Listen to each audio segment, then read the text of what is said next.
digitales o minorías LGBTIQ. Y sin más preámbulos os dejo a Begoña, que tendrá unos 40 minutos de presentación y después tendremos unos 20 minutos para preguntas y un poco de debate. Buenos Adelante. días, muchísimas gracias Martí por esta presentación. Quizás sean 45 y no 40, ya les advierto.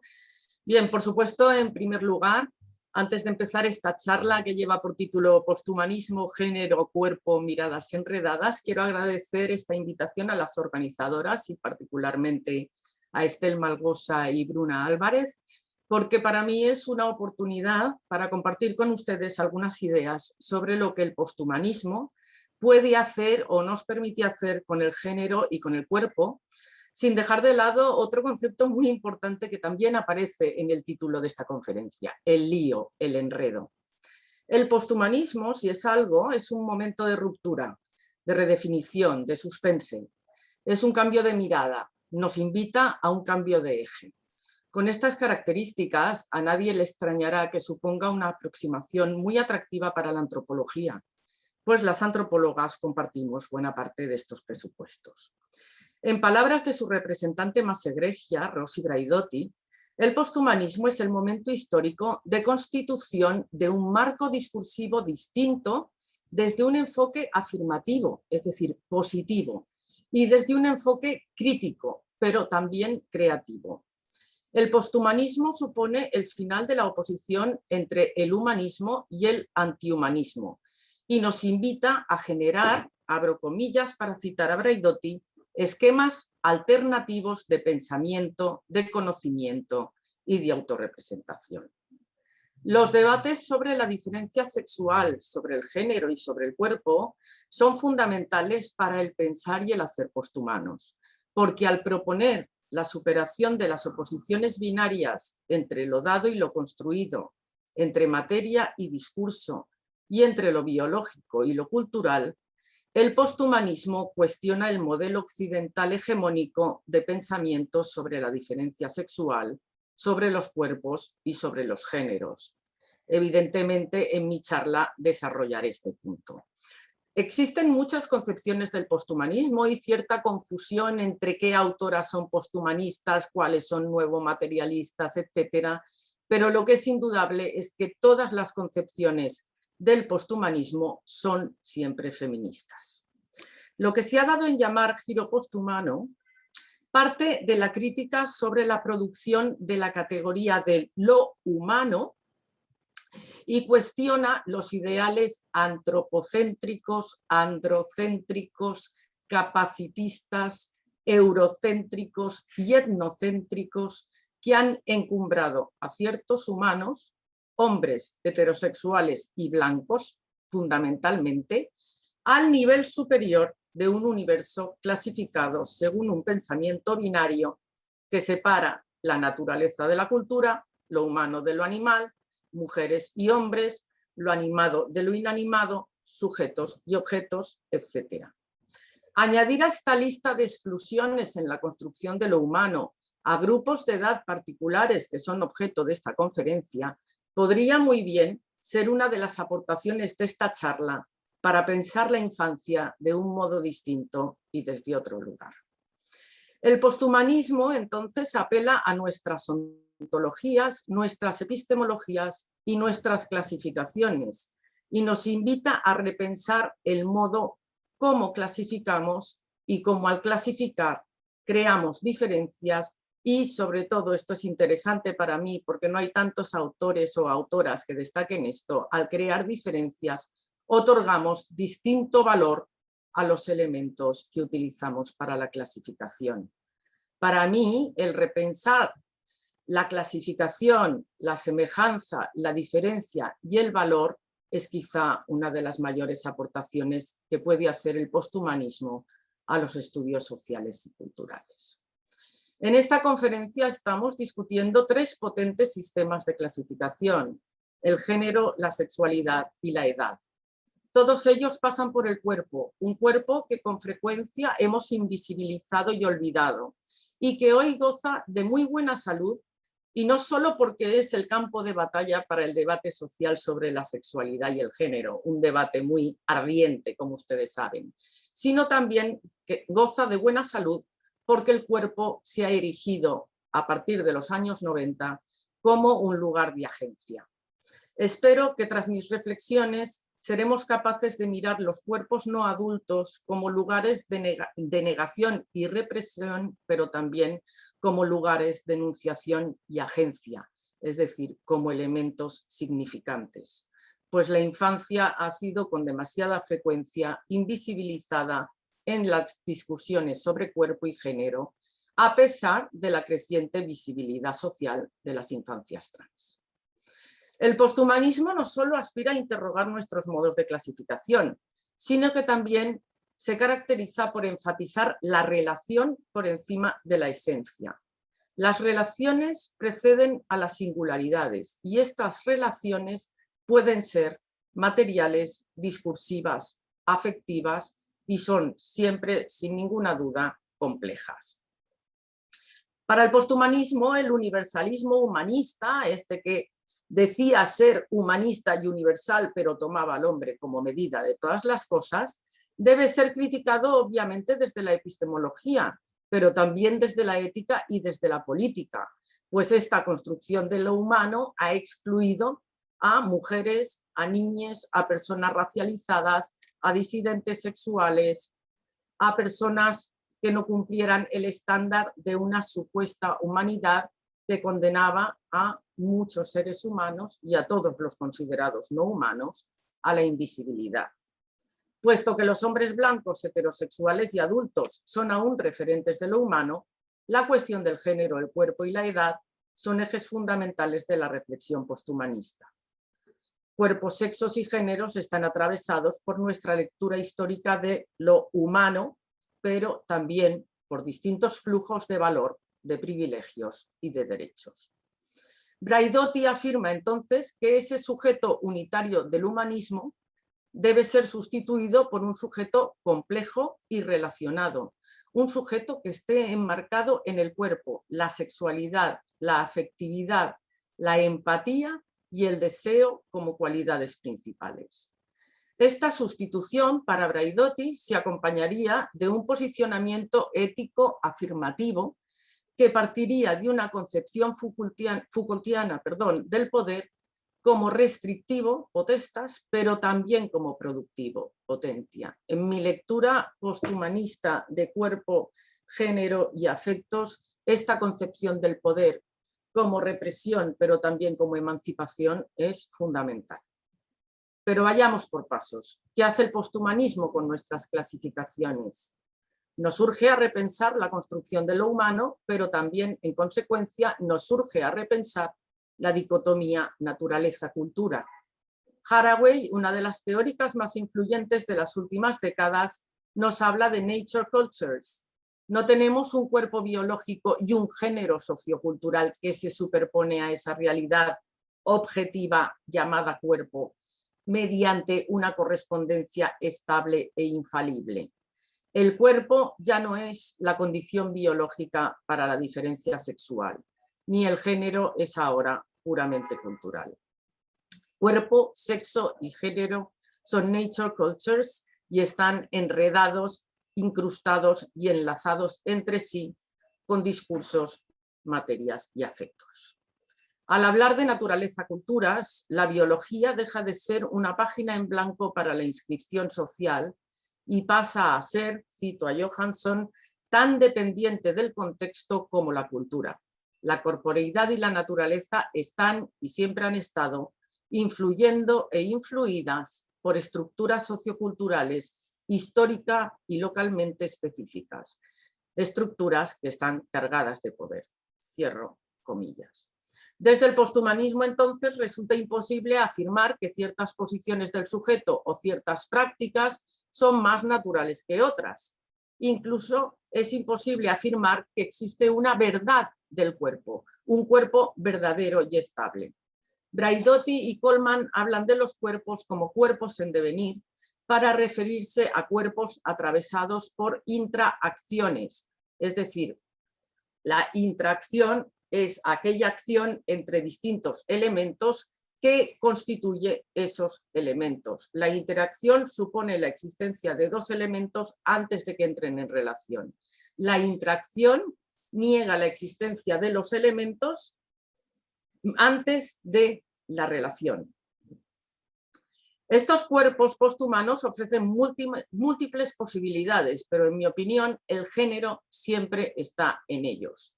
Estos cuerpos cambian, se enredan con géneros, políticas, edades, identidades, mentes y materias. Los cuerpos en devenir no siguen las reglas de la división cartesiana entre cuerpo y mente, ni se asientan sobre el predominio de lo racional sobre lo emocional o sobre el predominio de lo racional y otras maneras de estar en el mundo. Decir esto es importante porque la discusión sobre la naturaleza del cuerpo fue el foco central del debate feminista según Cádiz, y es todavía hoy un elemento clave. No tenemos más que ver las noticias para saber que todavía hoy es un elemento clave para explorar de forma crítica cómo entendemos lo natural, lo cultural, el sexo, el género y sus límites. Los debates feministas en torno al cuerpo han evidenciado que la división entre cuerpo y mente es generizada, dualista y estereotipada. Susan Bordo decía hace bastantes años que consideramos que la masculinidad significa mente, racionalidad y cultura, y la feminidad significa cuerpo, irracionalidad y naturaleza. Para mí, entre las teóricas posthumanistas en relación con el cuerpo, la más importante o sugerente sería Elizabeth Grosz. Para Elizabeth Grosz, abro comillas, nuestras concepciones de la realidad, el conocimiento, la verdad, la política, la ética y la estética, o sea, todo, son todas efectos de cuerpos sexualmente específicos y hasta ahora masculinos. Por tanto, estas concepciones están inmersas en estructuras de poder que las feministas han calificado como patriarcales y que son las estructuras que gobiernan las relaciones entre los sexos. Grosz representa lo que se ha llamado feminismo corporal. A través de los cuerpos, este feminismo critica los modelos binarios de sexo-género que sustentan la desigualdad, las jerarquías y la violencia. El cuerpo para Grosz es una materialidad abierta al mundo, un conjunto de infinitas tendencias y posibilidades que a lo mejor se desarrollan o a lo mejor no. También Butler nos dice que los cuerpos son prácticas significativas y no esencias que están políticamente reguladas en un contexto de heterosexualidad obligatoria. Por tanto, no hay casi ninguna cosa natural en los cuerpos. Esto implica que los cuerpos no son lugares de inscripción ni materia inerte, no son carne y músculos, no son pasivos, son participantes activos en nuestro modo de habitar el mundo y dan forma a nuestras experiencias. A mí me gusta pensar el género, la sexualidad y el cuerpo, podemos por supuesto añadir aquí la edad, como parte de un ensamblaje con muchos otros componentes. Ninguno de estos componentes es esencial o natural, ninguno determina ningún otro, al contrario de lo que estábamos acostumbradas a pensar cuando aún creíamos que la biología era una ciencia objetiva, que el sexo biológico determinaba el género y que la heterosexualidad y el amor romántico eran lo natural y por ende lo normal. No obstante, claro está, existen en nuestras sociedades determinaciones, sujeciones múltiples que impiden una libertad total de asociación de estos elementos. Entre las múltiples sujeciones o determinaciones encontramos los propios cuerpos y biologías. Un cuerpo joven no puede hacer lo mismo que un cuerpo viejo. Encontramos también normas y convenciones sociales y encontramos instituciones de sujeción fundamentales para nuestra sociedad, como la familia y la escuela, entre otras. Pensar mediante ensamblajes es pensar mediante flujos de agencia, pero también mediante flujos de poder que nunca son neutrales. Cuerpo, género, edad, sexualidad y afectos son partes de un ensamblaje, pero también podemos considerar cada uno de ellos como un ensamblaje por sí mismo y descomponerlo en múltiples partes y elementos cuya relación crearía, como decía Bourdieu, ese artefacto social llamado hombre o mujer, joven o viejo, capaz o incapaz. Pensemos en la multitud de elementos, valores, ideas, conocimientos, afectos, rasgos fenotípicos, ropa, maquillaje, etcétera, que intervienen en crearnos una impresión de género o una impresión de edad, por ejemplo, cuando nos encontramos con otro cuerpo. Pensemos en lo que hace un zapato de tacón de aguja o un pintalabios rojo con un cuerpo masculino o femenino. Pensemos lo que hace una operación de estética con una cara. Es en este sentido en el que digo que cada uno de estos elementos es también en sí mismo un ensamblaje. O si queremos ponerlo en terminología de Haraway, podemos hablar de ellos como nodos de relación. Así, el cuerpo sería un nodo de relaciones entre puntos suspensivos. Pensar sexualidad, cuerpo y edad como componentes de un ensamblaje nos permite reconocerlos como elementos analíticamente distintos pero estrechamente relacionados.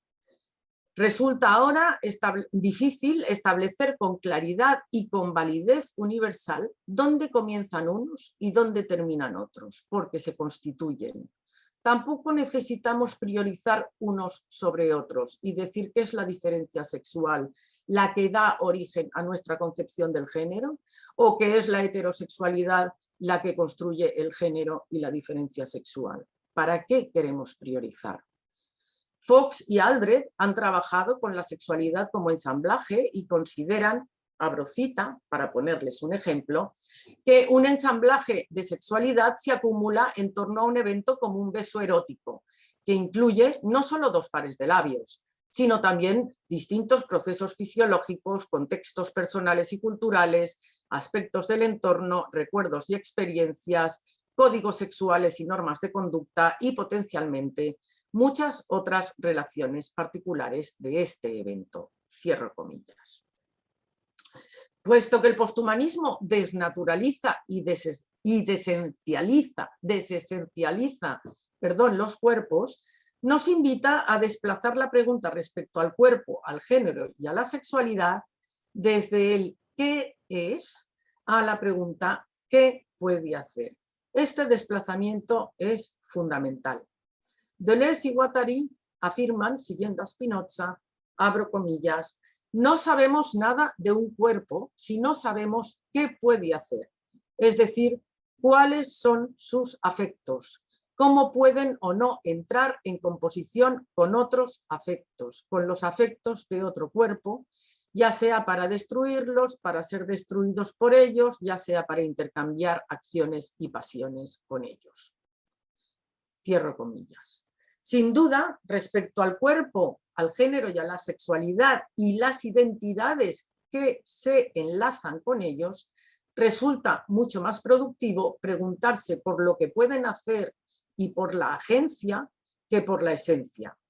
Esto no solo rompe el binarismo y abre estas categorías a configuraciones más plurales, sino que además nos presenta preguntas que podemos contestar. Quizá mi afirmación de que el cuerpo siempre es ya género y política pueda ser controvertida. Recientemente, dos célebres filósofos trans, Elizabeth Duval y Paul Preciado, han mantenido una polémica pública que les invito a buscar porque es tremendamente interesante, no solo sobre si es lo mismo ser trans hombre o trans mujer, sino también sobre si es posible estar o no fuera del género. Preciado afirma en su último libro ser un mutante del género y estar fuera de género. Duval considera que no hay fuera de género.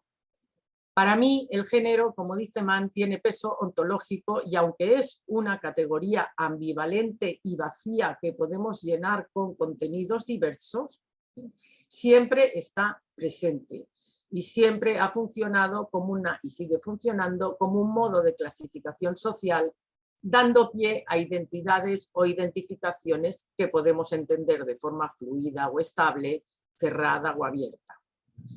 Sin duda ustedes están familiarizados con la idea de que la teoría queer ha jugado un papel enorme en la desestabilización de las identidades.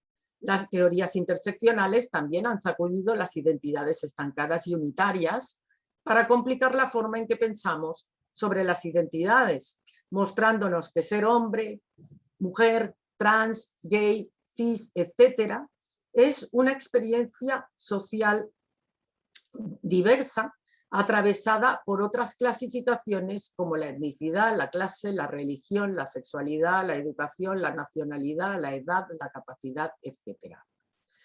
El pensamiento posthumanista desesencializado, relacional y en ensamblaje nos lleva a considerar las identidades desde su productividad social y política y no como entidades preexistentes e inmutables. Sin duda, a estas alturas, ustedes estarán preguntándose si esto del posthumanismo no es sino una filosofía bastante compleja que nos presenta un ideal de pensamiento, pero que es difícil llevarlo a la práctica o utilizarlo para podernos aproximar a las experiencias concretas de las personas. De hecho, esta ha sido mi gran preocupación respecto al posthumanismo y uno de mis grandes intereses como antropóloga en relación con estas corrientes epistemológicas ha sido desgranarlas en conceptos y herramientas que pudiéramos aplicar al trabajo de campo y a nuestras experiencias como investigadoras o personas interesadas o personas que viven determinadas realidades. Pensar relacionalmente en ensamblajes les puedo decir que es una herramienta muy potente que nos provee el posthumanismo. Cuestionar la dicotomía entre naturaleza y cultura y entre ambigüedad y verdad es otra herramienta potente. Pensar en la agencia de los cuerpos desde un poder que no es solo restrictivo, sino que también es propositivo, nos da herramientas para la sujeción y la resistencia. Considerar cuerpos, géneros y sexualidades en devenir y de forma orgánica y cambiante, sin duda nos puede proveer de inspiraciones para abordar nuestras experiencias e investigaciones. Pero además de estas y otras derivadas del posthumanismo, lo cierto es que el mundo que nos rodea y somos ya es un mundo posthumano. Ya no vivimos en un mundo binario o antes y después, esto, por tanto, aquello. Estamos en un mundo complejo ante el cual con frecuencia nos quedamos sin lenguaje y sin herramientas para poder abordarlo. Les pondré un ejemplo. Entre 2012 y 2020 yo realicé una investigación sobre la relación entre cuerpo y masculinidad utilizando narrativas libres. Pedí a mis informantes que escribieran narraciones libres, ellas y ellos no tenían ninguna información sobre el trasfondo de la investigación. Yo solo les presenté una galería de fotografías escogidas después, obviamente, de un proceso de selección muy arduo y tenían que construir narrativas sobre aquellos cuerpos que estaban viendo. Sus narrativas no se refirieron ni a la carne, ni a los músculos, ni a los órganos, ni a los huesos, sino que fundieron los aspectos puramente materiales del cuerpo, creando muy finas diferencias entre lo que es erótico y lo que es atractivo sexualmente, pero además aparecían elementos relacionados con las emociones, con las ideologías, con los valores, con las normas, con las expectativas, con los deseos y con otras formas de relacionarse. En aquellas narrativas estaba claro que, como había expresado Haraway años antes, aunque yo todavía no lo sabía, el cuerpo no acaba en la piel. Algunas de las frases contenidas en aquellas narrativas eran, por ejemplo, yo quiero un novio así, este hombre sería un buen padre, me entran ganas de protegerlo, meterlo en cama y ponerle el pijama. Mi madre estaría feliz si le llevara un hombre así a casa. Este se cuida, pero se cuida con naturalidad.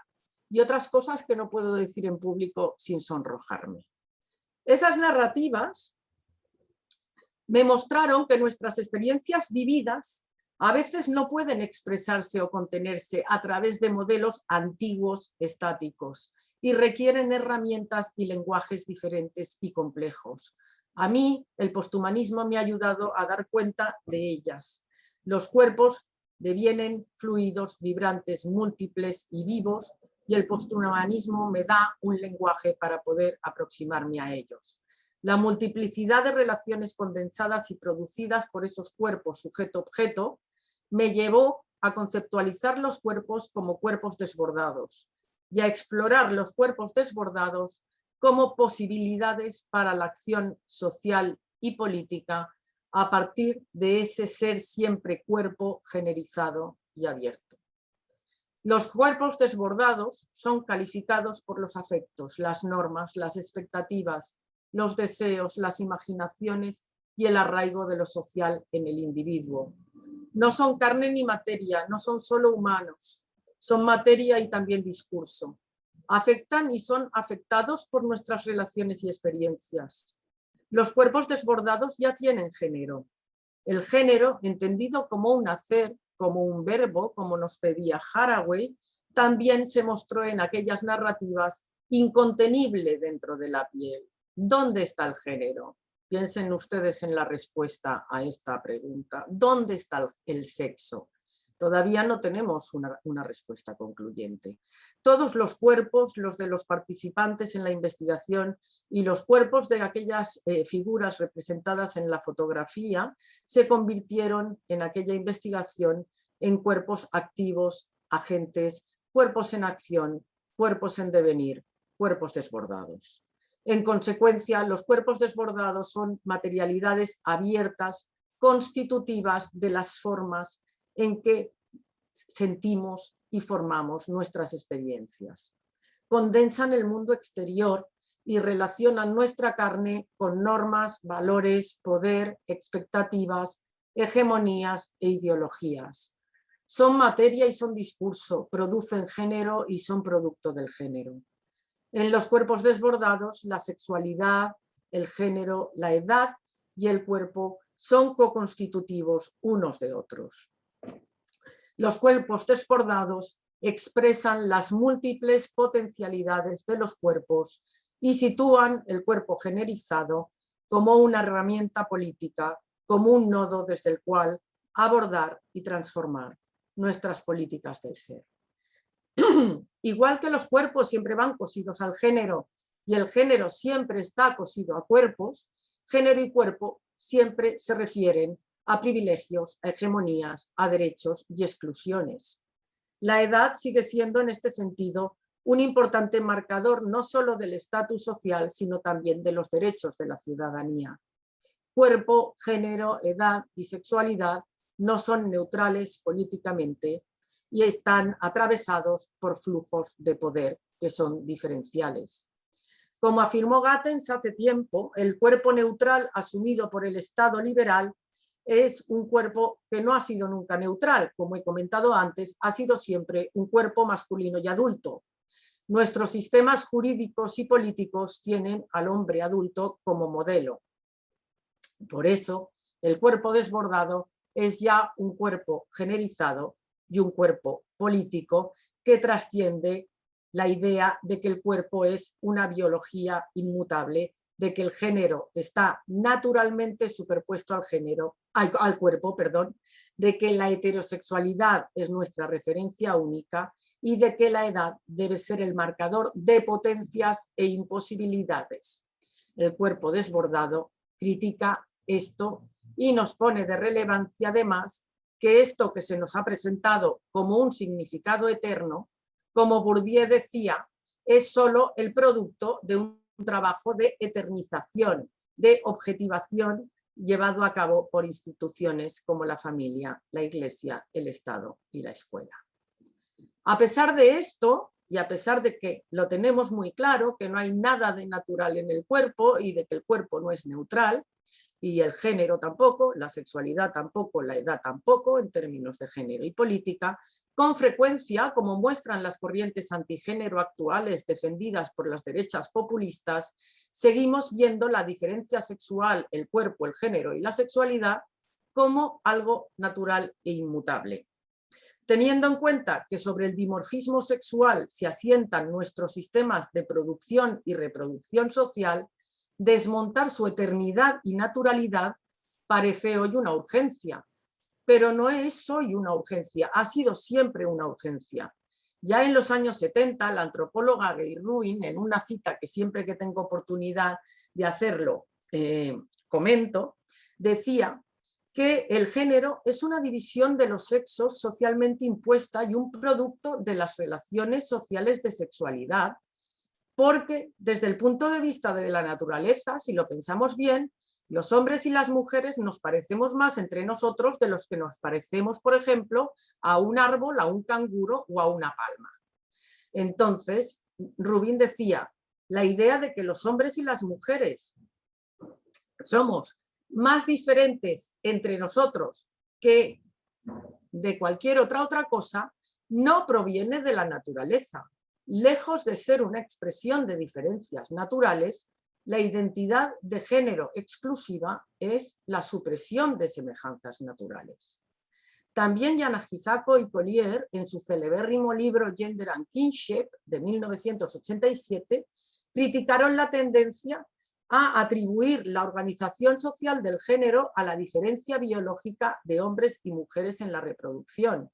Ellas defendían la disociación analítica de sexo y género y consideraban que cualquier análisis de género debía basarse en un cuestionamiento de las raíces biológicas en lugar de suponerlas. También Henrietta Moore escribió en la misma línea, cuestionando el determinismo biológico, cuando afirma que las diferencias sexuales no pueden explicar por sí solas la variabilidad en las construcciones de género. Braidotti, por tanto, y el posthumanismo se suma a toda una tradición de antropólogas y teóricas feministas que desde hace al menos 50 años vienen cuestionando la naturalidad del dimorfismo sexual y del género y la sexualidad como un sistema correlacional.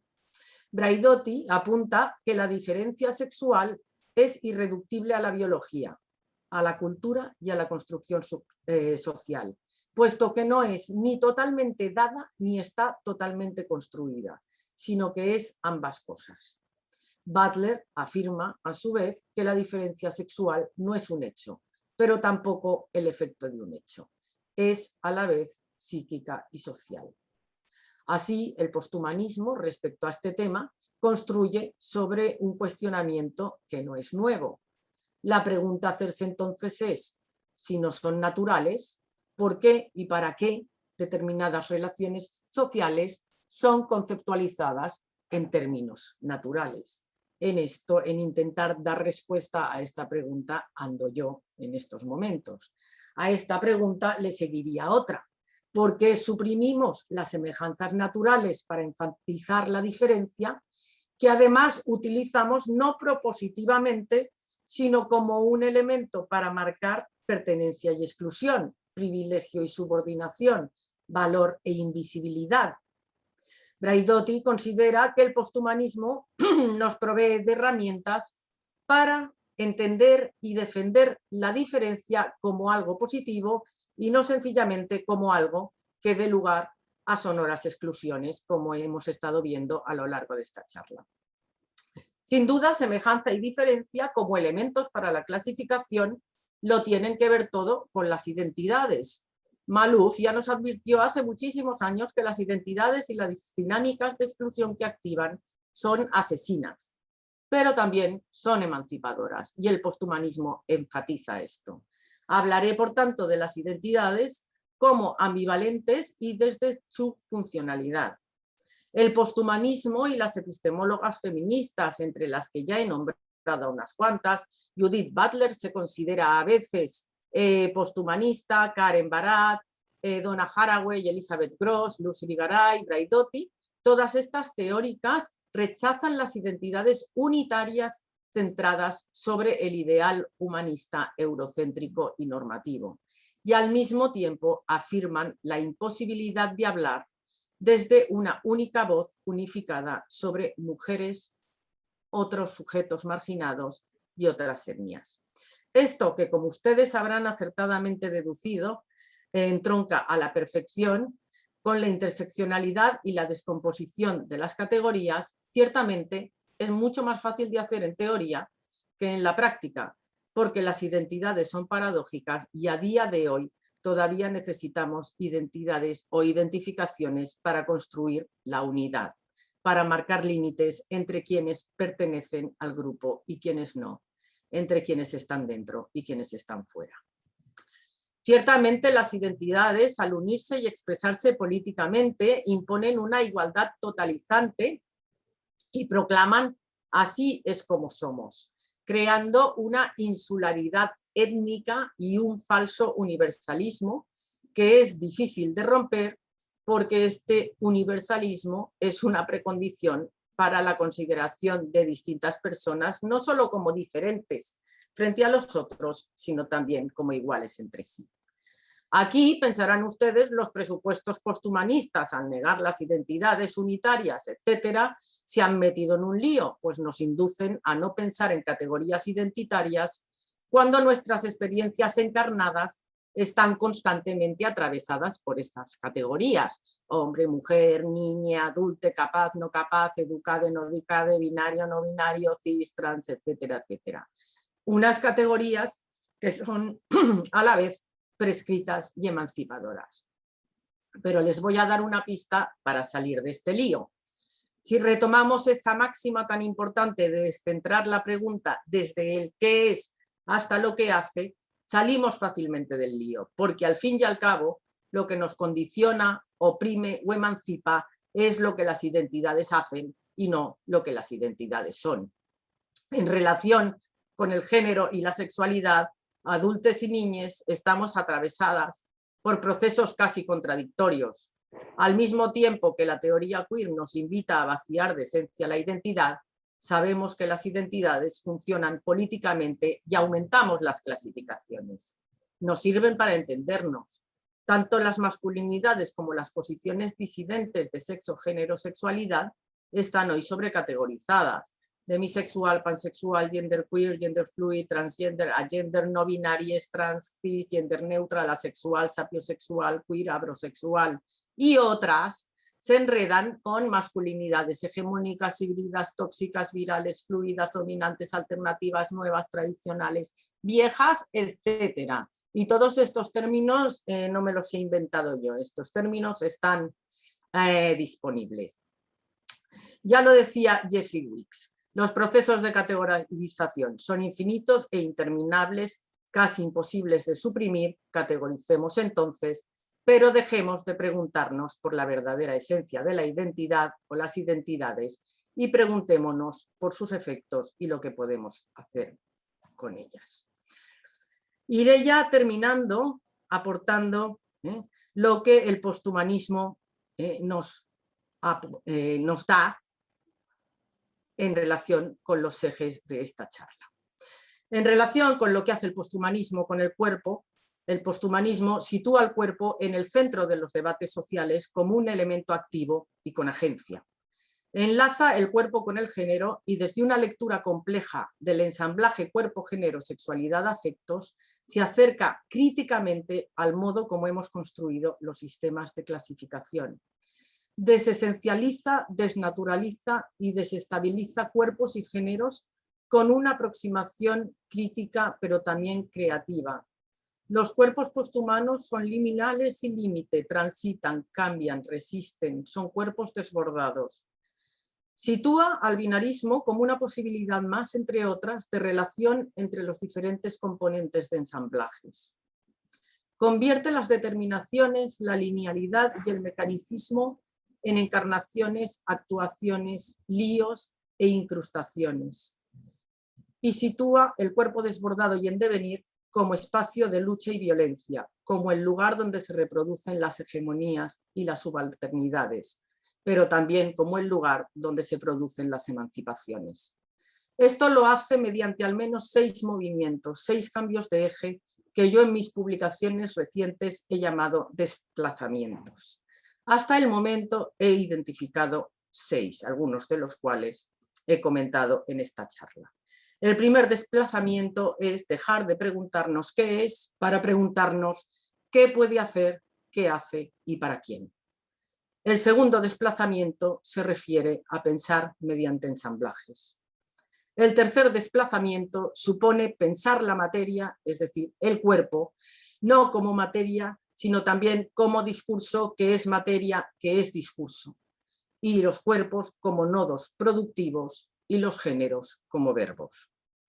El cuarto desplazamiento nos lleva de un antiguo régimen sexual que se basaba en definiciones opuestas de lo que significa ser hombre y mujer y ser masculino y femenino a un nuevo régimen sexual que supera la naturalización, la esencialización, el binarismo y una consideración oposicional de la diferencia.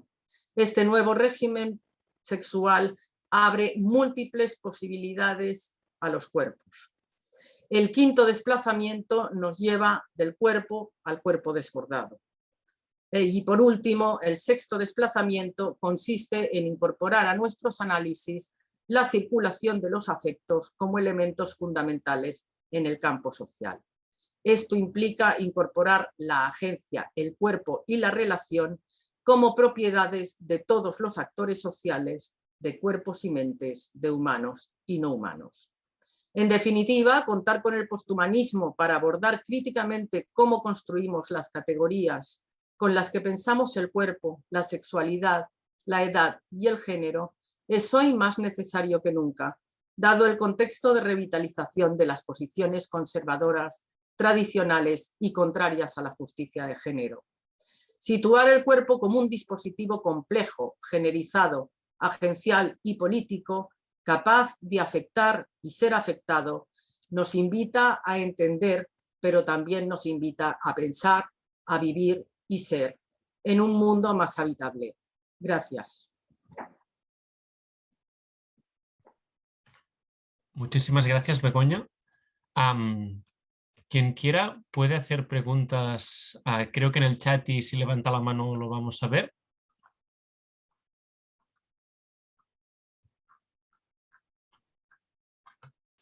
Me ha parecido realmente muy interesante la propuesta que hacías, porque realmente tiene una complejidad importante, pero consigue lo que busca, ¿no? Que quizás una de las cuestiones más importantes y más difíciles en ciencias sociales es justamente la capacidad de síntesis de planteamientos y teorías que existen, y justamente esta propuesta parece ser que es lo que hace, ¿no? Y en ese sentido me ha parecido muy, muy interesante. Gracias, Martí.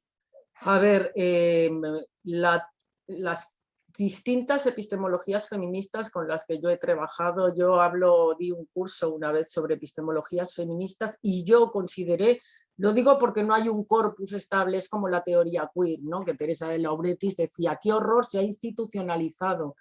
Aquí hay una cierta institucionalización porque, digamos, la profeta del posthumanismo es Rosy Braidotti, pero hay bastante lío. Entonces, en este curso yo consideré que teoría queer ya era una epistemología feminista que de alguna manera influía enormemente al posthumanismo, puesto que las teóricas posthumanas citan muchísimo, por ejemplo, a Butler, los nuevos materialismos feministas estarían en la misma línea y el posthumanismo. Entonces, en cierto modo, yo he trabajado con las tres conjuntamente viendo los flujos de información. Es de una dificultad, o sea, realmente, por una parte es de una dificultad porque estamos trabajando con filósofas, por supuesto, cuyo nivel de abstracción pues, puede ser enorme y cuyo manejo de los conceptos pues, no es del todo intuitivo, vamos a decirlo así, pero yo desde el principio, esto empezó con un proyecto coordinado donde yo llevaba la parte de género y posthumanismo y Josep Martí del CSIC llevaba la parte más de posthumanismo general.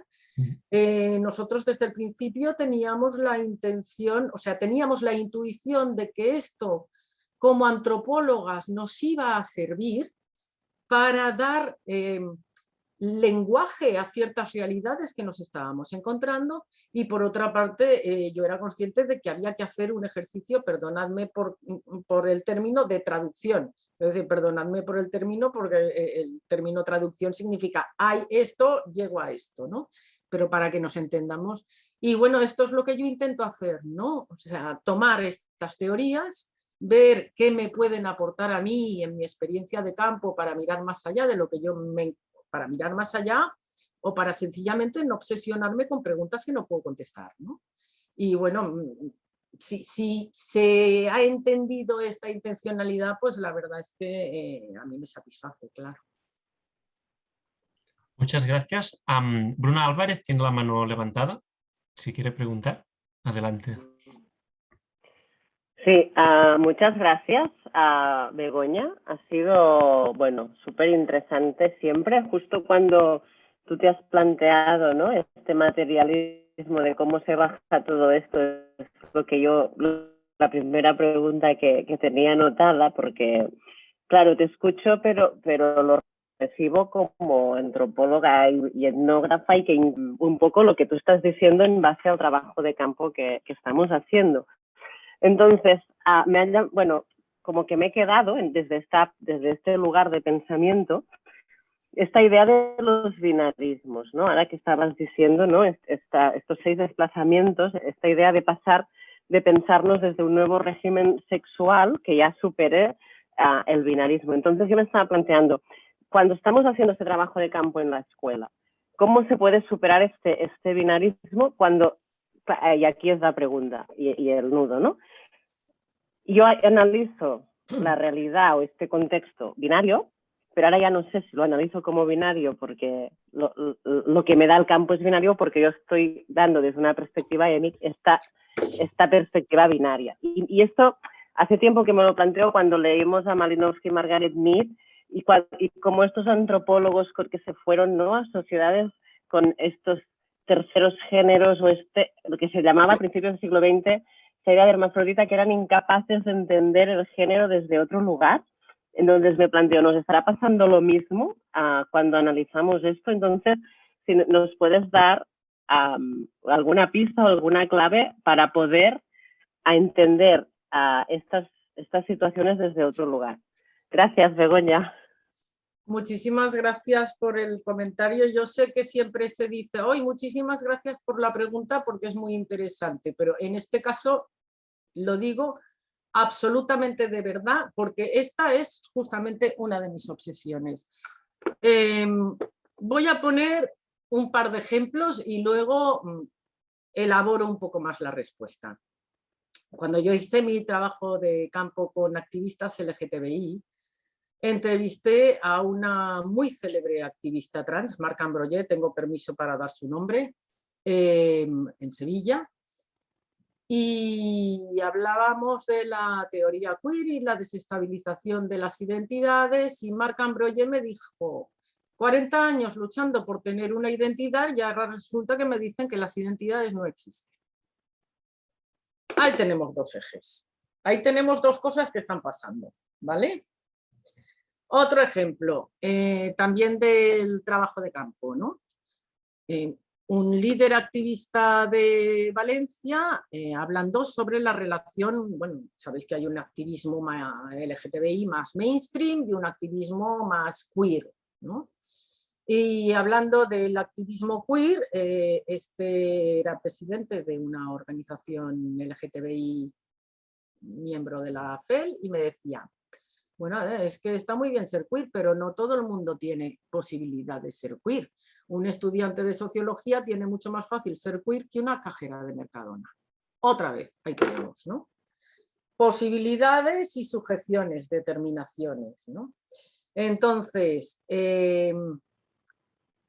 yo en clase siempre digo que nosotros como antropólogas tenemos, creo yo, es mi opinión, obviamente, lo podemos discutir, tenemos la obligación de atender a aquello que nos rodea, a todo lo que nos rodea.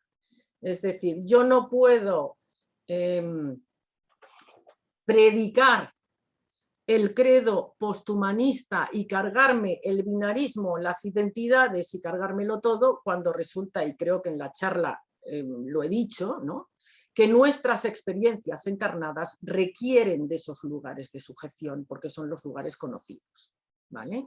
Entonces nosotros estamos moviéndonos en un mundo que es un mundo donde no hay A o B, sino por eso digo, el mundo es posthumano, en el mundo hay A, B, C, D, E, F, G.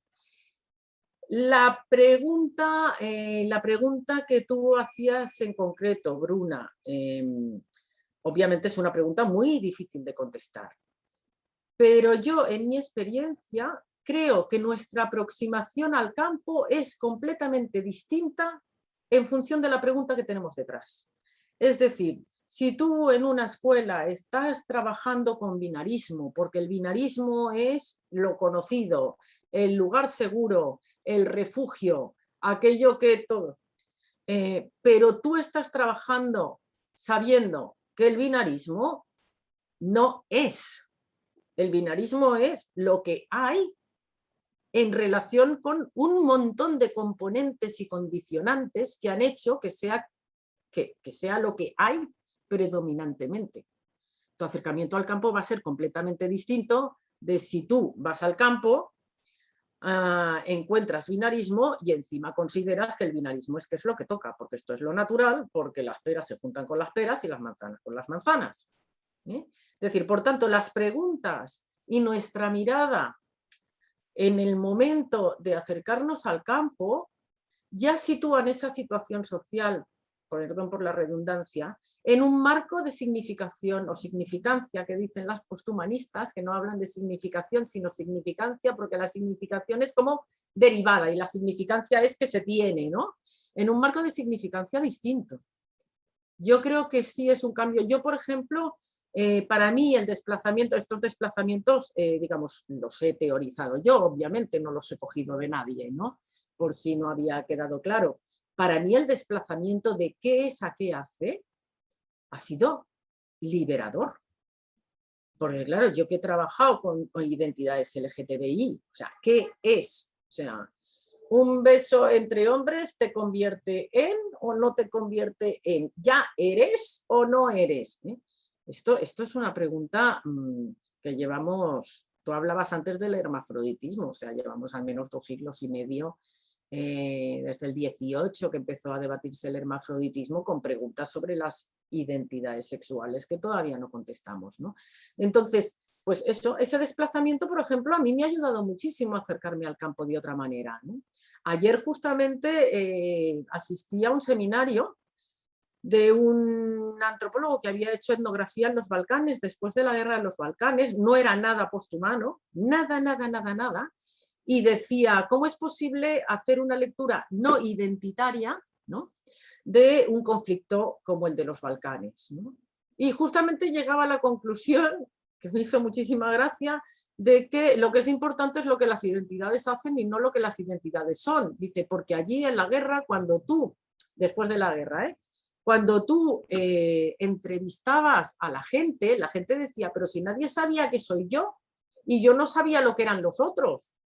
Yo ahora en Austria, por ejemplo, he conocido a serbios kosovares, albano-kosovares, serbio-croatas, bosnio-serbios. O sea, allí hay, pues, lo que hace, ¿no? Entonces sí creo que esa puesta en relación de ese binarismo que encontráis en la escuela con componentes muy diversos, reubica el binarismo en otro lugar del que se podía hablar de otra manera. Yo creo que sí. Muchas gracias, Begoña.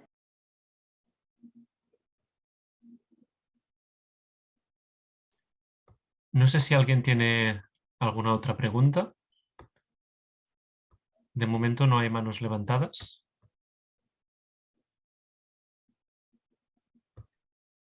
Hay una pregunta de Gustavo. No sé si es mejor que la haga por el chat, Estelo, o que... No, le acabo de dar habla. A ver, Gustavo. Sí, hola, buenos días. Es que el chat parece que está inhabilitado, ¿vale? Por eso... ¿Se me escucha? Sí, se escucha. Es que lo iba a poner en el chat, pero por el anfitrión ha inhabilitado el chat de los asistentes. Bueno, pues lo hago hablando. Begoña, muchas gracias por la charla. La verdad que me ha encantado mucho. Y tengo dos, no sé si son preguntas o comentarios. El primero es cuando acabas de decir lo de que te dijo ese presidente de esa asociación de que era fácil ser estudiante de sociología, o sea, ser queer estudiante de sociología, pero no la cajera. ¿No crees que como acusan los trajes excluyentes, la teoría queer se ha convertido, o es en España, una cosa como muy teórica? Porque yo creo que sí, una carrera de Mercadona puede ser más queer que un estudiante de sociología, porque en el fondo lo queer es lo no normativo. Entonces, incluso un estudiante de sociología puede teóricamente definirse como queer, y resulta que la carrera de Mercadona sea menos normativo. Y la segunda pregunta es, para entender lo poshumano, ¿no sería más sencillo ver que la humanidad o lo humano es una definición en sí misma? Y que realmente los humanos son solo los normativos, y que hay gente no humana, no poshumana ya, sino no humana, los que saltan la valla de Melilla, los que tienen una sexualidad alternativa. O sea, ahí como es una visión que sería como mucho más sencilla de, no sé, está pensando en el alumnado, ¿no? Que habla de poshumanidad, y mira, es que hay gente que no es humana. Si matan a 36 o 37 personas en una plaza pública, crean gobierno. Si lo hacen en una valla de Melilla, pues no pasa nada. Entonces, bueno, esas eran las dos preguntas que quería hacerte. Muchas gracias por la conferencia o la charla de hoy. No, muchísimas gracias a ti, Gustavo, porque me das la oportunidad de aclarar una cuestión que tienes toda la razón respecto a quién puede ser más queer. Bueno, esto no se trata de una competición, ¿no? De a ver quién es más moderna, más cosmopolita o menos normativa. Esto se enmarcaba en el cuerpo y en la utilización de índices corporales que hicieran visible esa queeridad. Entonces, bueno, yo tengo un ejemplo de un amigo, por ejemplo, que fue a trabajar hace 3 semanas con las uñas pintadas y le dijeron, mira, por favor, aquí o te despintan las uñas o no trabajas. Entonces, estábamos hablando en esa entrevista con esta persona cuando dijo esto, estábamos hablando de estos índices corporales de lo queer que combinan elementos masculinos y femeninos, ¿no? Entonces, mujeres que se ponen un bigote postizo, que las ves a veces en las manifestaciones críticas del orgullo, etcétera, etcétera. Entonces, en ese sentido, sí que yo creo que es más posible para un estudiante de sociología ir a clase con un vestido que para una cajera de Mercadona aparecer en el Mercadona con un bigote. Y en todo caso, digamos, lo que se deduce de esto, más allá de la cuestión en particular, es algo que tiene todo que ver con la segunda cuestión que me has planteado. Y que yo creo que he aportado en la charla, que es qué valor tienen los cuerpos, qué cuerpos valen, qué cuerpos no valen y en función de qué valen y qué no valen. Es decir, estamos hablando siempre aquí de poder y de privilegio. Y por supuesto, esos poderes, ese poder, ese privilegio, ese valor, la primera impugnación que hace el posthumanismo, de ahí su nombre. Hay mucha gente que cree que el posthumanismo se llama posthumanismo como el postmodernismo se llamó postmodernismo, es decir, porque es por su momento temporal, pero el posthumanismo se llama posthumanismo por la superación justamente de los modos en que hemos clasificado lo humano. Y esa es la primera impugnación que hace el humanismo. Es decir, hay humanos y hay no humanos. Hay mujeres que no han sido ni son humanas. Hay personas racializadas que no han sido ni son humanas. Entonces, esa sí es la primera impugnación, pero esa tampoco es fácil, porque claro, esa es una impugnación que va cosida a todas las otras impugnaciones referentes al género, referentes al etnocentrismo, referentes porque claro, esa definición restrictiva de lo humano que es el hombre de Leonardo, ¿vale? Tiene todas unas consecuencias que son las que yo he intentado desgranar, pero sí, obviamente ese sería, y es una manera en clase de presentarlo, esa sería la primera pregunta. O sea, ¿cómo hemos construido lo humano? Y por supuesto existen ontologías nativas que no clasifican lo humano como nosotros. Hay una crítica desde parte de la antropología al posthumanismo diciendo, a ver, que esto ya lo tenemos nosotros, ¿no? Obviamente, pero para mí aún así el posthumanismo aporta, ¿no? Espero haber contestado, Gustavo. Gracias.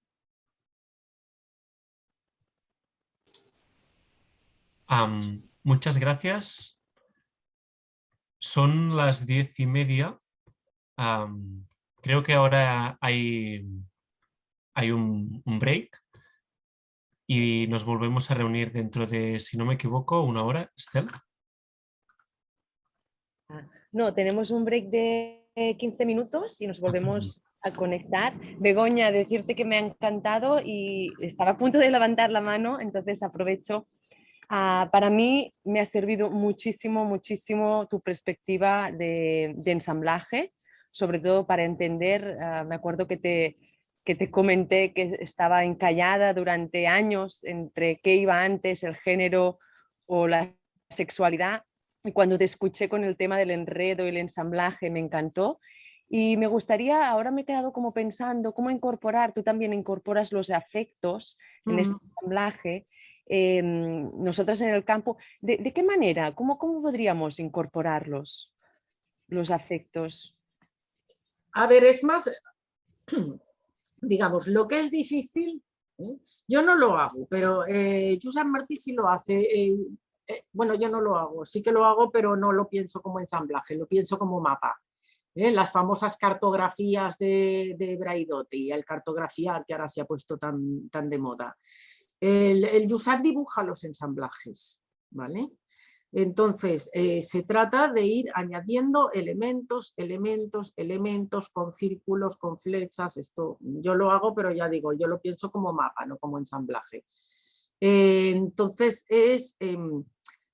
a ver, lo que le comentaba a Bruna antes es más fácil de hacer. O sea, lo que es difícil es pensar distinto, digamos, o sea, y para una antropóloga tampoco es tan difícil, porque nosotras ya pensamos en relación, ya sabemos que las cosas son complejas, ya sabemos que de A no se deriva B y que la causa de C no es B, sino B, C, D, F, ¿no?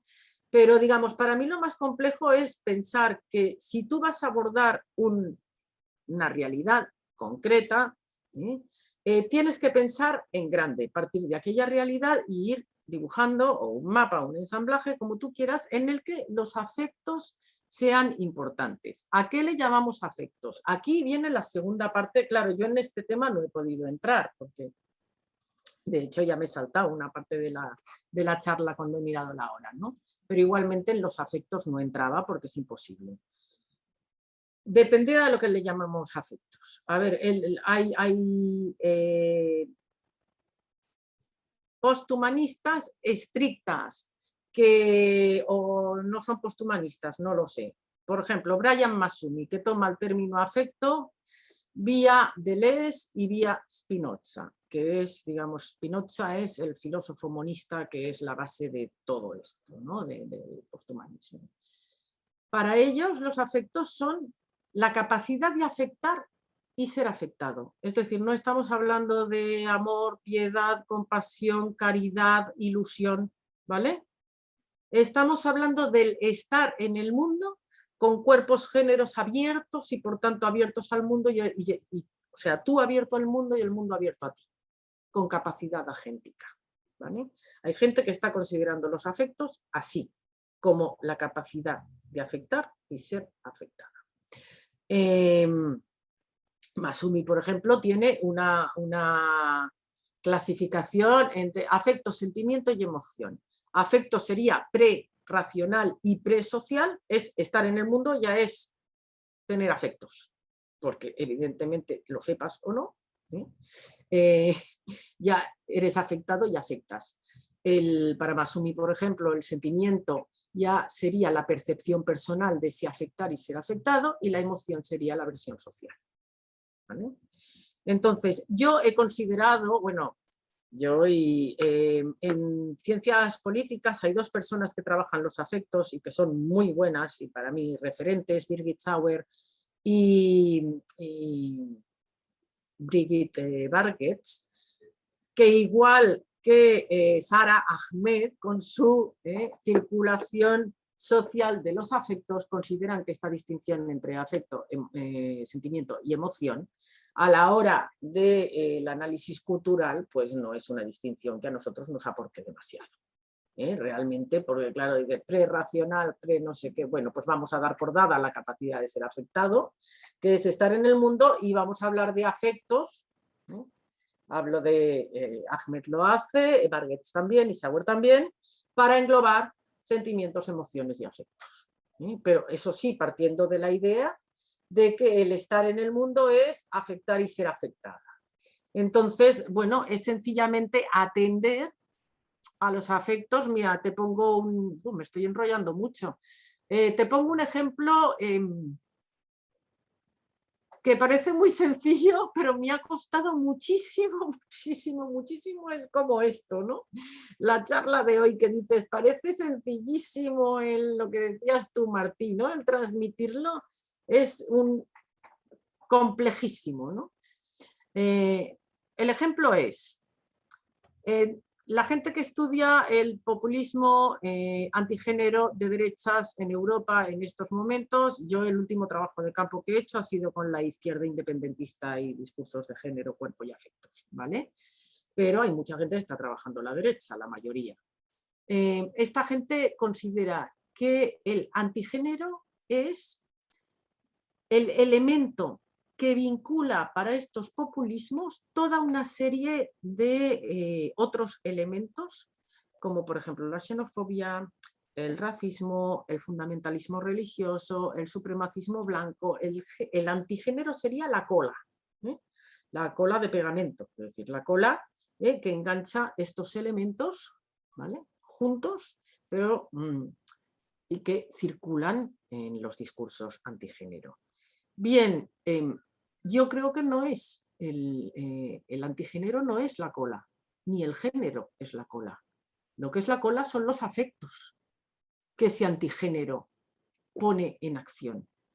Es decir, el género es un elemento fundamental, un sistema clasificatorio fundamental en nuestra sociedad, y activa afectos como el caos, el amor a la familia, el amor a la patria, el odio al diferente.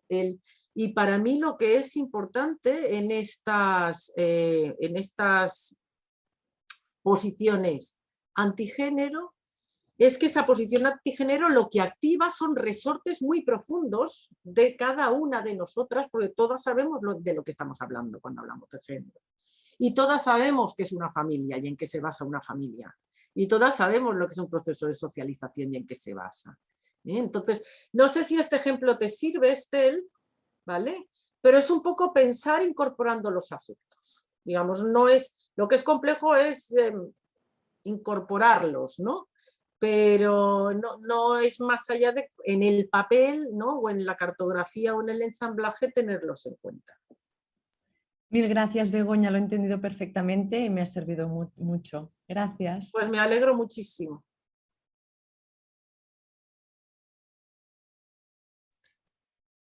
Pues son y 40, podemos quizá dejarlo aquí y muchísimas gracias, Begoña, ha sido súper interesante y también todas las preguntas. Muchísimas gracias a vosotras por la oportunidad, un placer y un honor compartir. Vale, muchas gracias. Para dejar un poco de descanso a las personas que están haciendo la interpretación y la subtitulación, podemos empezar a 50, si os parece bien, 50 entre 51. Dejamos unos 10 minutos. Muchas gracias. Hasta luego.